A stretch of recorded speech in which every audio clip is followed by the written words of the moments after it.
ही आज हम बहुत ही इम्पोर्टेंट टॉपिक पढ़ने जा रहे हैं जिससे हम साउंड कहते हैं।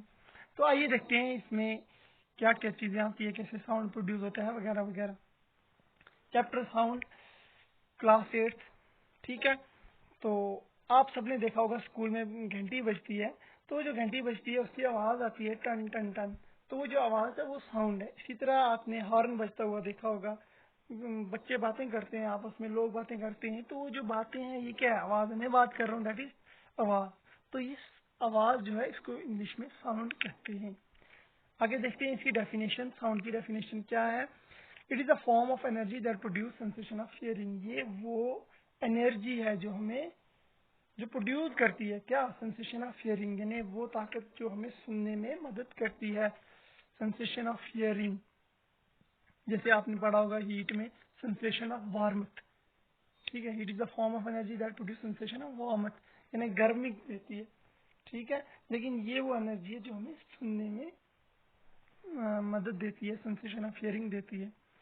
नेक्स्ट, अलग अलग तरह के जो साउंड है वो प्रोड्यूस होते हैं, तो हम कुछ एग्जांपल देते हैं। कौन कौन से example?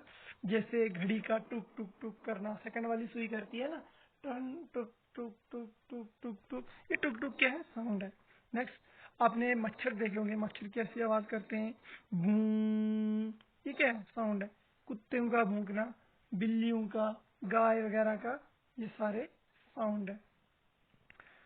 Children playing in a garden, अब बच्चे जब खेलते हैं तो वो शोर करते हैं। यहाँ पे मुझे एक चीज याद आई, शोर को नॉइस बोलते हैं, आवाज को साउंड।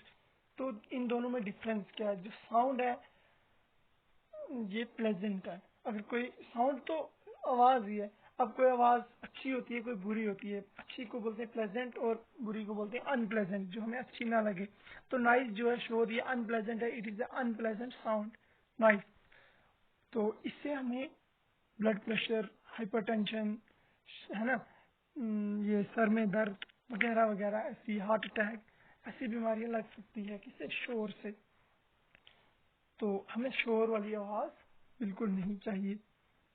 म्यूजिक हो गया, और नाते गाने जो मतलब हमें अच्छा लगे, सुनने का मजा आए, तो वो वाली साउंड जो है वो प्लेजेंट है और हमें वो सुनने में मजा आता है। ये फर्क है शोर में और इसमें, नॉइस में और साउंड में। ठीक है, अब हॉर्न आपने देखा होगा, ये भी नॉइस कभी कभी हो जाता है। जब तेज हॉर्न बजाता है कोई या फिर जल्दी जल्दी बजाता है तो नॉइस में कन्वर्ट हो जाता है। बहरहाल ये साउंड की किस्म मैंने आपको बता दी कि किस किस तरह की साउंड्स होती है, डिफरेंट टाइप्स ऑफ साउंड। अब अगला वेव। वेव क्या होता है कि आप सबने देखा होगा किसी दरिया तालाब में एक पत्थर डालो, तो वहां पे पत्थर जब फेंकने के बाद ऐसी गोल गोल सी रिंकल्स बनती है ना, तो ये गोल गोल जो आप देख रहे हो यहाँ पे रिंकल्स, ये क्या है, ये वेव्स है। अब ये वेव क्या है, ये एक पीरियोडिक डिस्टरबेंस है, यानी पीरियोडिक क्या, रेगुलर इंटरवल ऑफ टाइम के बाद इनका बनना डिस्टरबेंस है किसी मीडियम में। मीडियम क्या हो गया, हवा, पानी, कोई सॉलिड चीज, क्योंकि जो साउंड है ये हमेशा किसमें चलता है, मीडियम में। तो मीडियम का, वैक्यूम में कभी साउंड नहीं चलता, ये बात ध्यान नशीन रखनी चाहिए। अब ये वैक्यूम क्या हो गया, वैक्यूम वो जगह है जहाँ पे कुछ भी ना हो, हवा भी ना हो, जहाँ पे, उस चीज को हम वैक्यूम कहते हैं।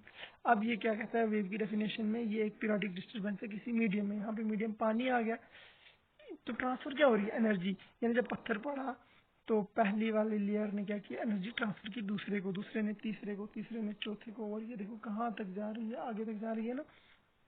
तो जब पत्थर पड़ा जहाँ पे, वहां पे क्या हुआ, ज्यादा रिपल्स जैसे बनी। क्यों? क्योंकि वहां पे जो है ये डेंस है, पार्टिकल जो है एक दूसरे के बिल्कुल क्लोज है।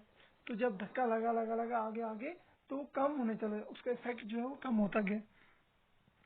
तो वेव आपको पता चल गई, एक पीरियोडिक डिस्टर्बेंस है किसी मीडियम में जो क्या करती है, एनर्जी को ट्रांसफर करती है एक पार्टिकल से दूसरे पार्टिकल में। तो वेव की दो काइंड है, एक लॉन्गिट्यूडनल और एक ट्रांसफर। लॉन्गिट्यूडनल कौन सी है?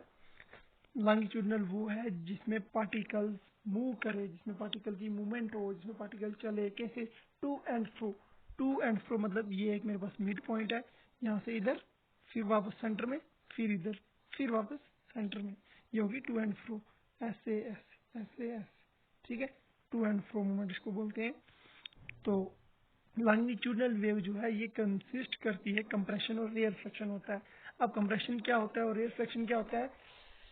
कंप्रेशन वो रीजन होता है जहाँ पे पार्टिकल क्लोजर हो, एक दूसरे के बिल्कुल नजदीक नजदीक है। जैसे ये देखो, ये सोर्स है, ये कान है, तो जब यहाँ से आवाज निकलती है तो ये काली काले ये पार्टिकल्स है ना, छोटे छोटे छोटे छोटे पार्टिकल है, ये बिल्कुल नजदीक है, तो इनकी एक लाइन जैसी बनी नजर आ रही है, ठीक है ना। तो ये कंप्रेशन रीजन हो गया, क्यों? यहाँ पे पार्टिकल क्लोजर है, साथ में इसके ये छोटे छोटे से ये पार्टिकल्स है और दूर दूर है, तो ये रियर फ्रैक्शन है। ये क्या है? Rear fraction. रियर फ्रैक्शन वो रीजन है जहाँ पे पार्टिकल एक दूसरे से दूर हो, नजदीक ना हो। तो एक लॉन्गिट्यूडनल व्यू में एक कंप्रेशन होगा और एक रियर फ्रैक्शन होगा, दो में दो कंप्रेशन, दो रियर फ्रैक्शन, ठीक है। क्लियर हुआ? जो गने वाले पार्टिकल्स है उनको कंप्रेशन और जो दूर दूर है उनको रियर फ्रैक्शन। ट्रांसवर्स वेव कौन सी है? ये वो जिसमें पार्टिकल वाइब्रेट करते हैं, मूवमेंट करते हैं ऊपर नीचे, ऊपर नीचे। देखो यहाँ पे साइकिल बना हुआ है, ऊपर और नीचे, ऊपर और नीचे, ऊपर और नीचे, ठीक है। तो जब ये ऊपर जाता है तो इस जगह को बोलते हैं क्रेस्ट, और जब ये नीचे आता है इस जगह को बोलते हैं ट्रफ। ट्रफ।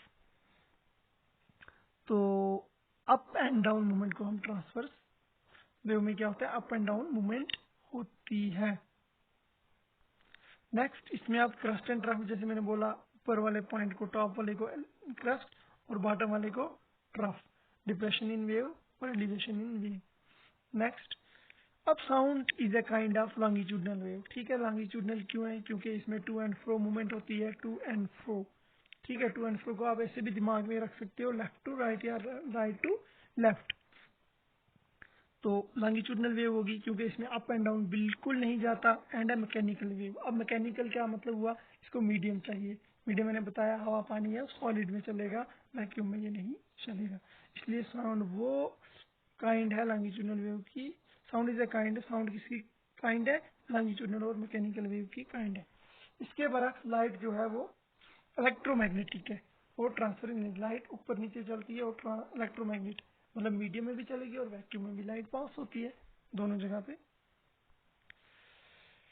अब ऑसिलेशन क्या होता है?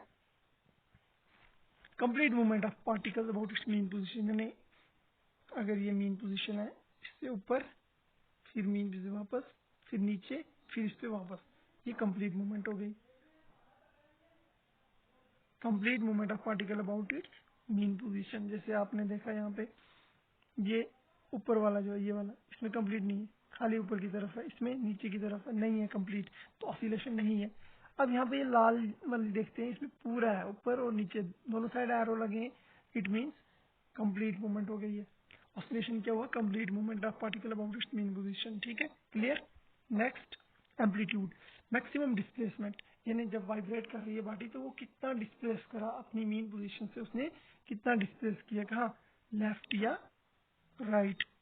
तो इसको हम सेंटीमीटर में मेजर करते हैं एम्पलीट्यूड को। जैसे ये ग्राफ देख लें आप, तो ये नीचे से आया ऊपर, मैक्सिमम कहाँ तक गया? यहाँ तक, तो ये इसका एम्पलीट्यूड है।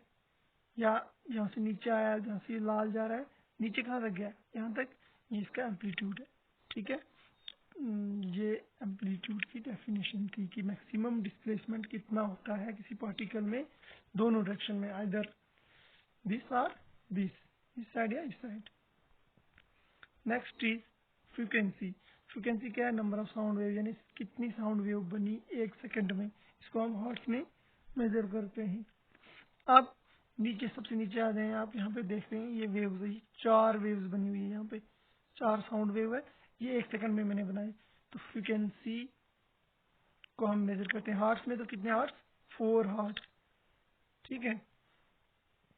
कितने हर्ट्ज है यहाँ पे? 4 हर्ट्ज। क्यों? फ्रीक्वेंसी होती है number of sound wave produce पर सेकंड, और हर्ट्ज में इसको मेजर करते हैं एक सेकंड में कितनी वेव बनी। एक सेकंड में 4 वेव बनी, that is 4 hertz. Time period, time taken to complete one oscillation, एक कंप्लीट मूवमेंट है ना, लेफ्ट टू राइट, पूरा मीन पोजीशन से राइट, राइट से मीन पोजीशन, फिर वहां से लेफ्ट, और लेफ्ट से वापस वहां पे, ये हो गया वन टाइम पीरियड। ये हो गया time period. Time to complete one oscillation, एक ऑसिलेशन कितने टाइम में होता है उसको टाइम पीरियड बोलेंगे, इसको हम सेकंड में मापते हैं। Necessary condition to produce sound, sound पैदा करने के लिए क्या क्या नेसेसरी कंडीशन है? वाइब्रेटिंग बॉडी होनी चाहिए, मीडियम होना चाहिए और रिसीवर होना चाहिए। वेवलेंथ, दोनों क्रस्ट। अब क्रस्ट क्या हो गया, ये वाला डिस्टेंस टॉप से इस टॉप, तो ये एक टॉप जो है ये एक क्रस्ट है और ये दूसरा क्रस्ट, तो इन दोनों के बीच का डिस्टेंस को वेवलेंथ बोलते हैं। ये सेंटीमीटर में मापते हैं। उसके बाद वेलोसिटी क्या हुई कि कितने स्पीड से एक साउंड चल रहा है मीटर पर सेकंड में, इसको कि एक मीटर में, एक सेकंड में कितना मीटर चला, दैट इज वेलोसिटी। अब वाइब्रेटिंग बॉडी मैं आपको बता दूं, वाइब्रेशन हो गया मूवमेंट। साउंड तब ही निकलेगी जब कोई सोर्स जो है जहाँ से आवाज निकल रही है, जब तक वो वाइब्रेट करे, मूवमेंट करे, ऑसिलेट करे अपनी मीन पोजीशन पे टू एंड फ्रो डायरेक्शन में, तभी जाके साउंड प्रोड्यूस होगी। अगर वो वाइब्रेट ना हुआ, ऑसिलेट ना हुआ, तो साउंड प्रोड्यूस नहीं हो सकता। कभी कभी ये वाइब्रेशन हमें दिखती है और कभी कभी ये नहीं दिखती है।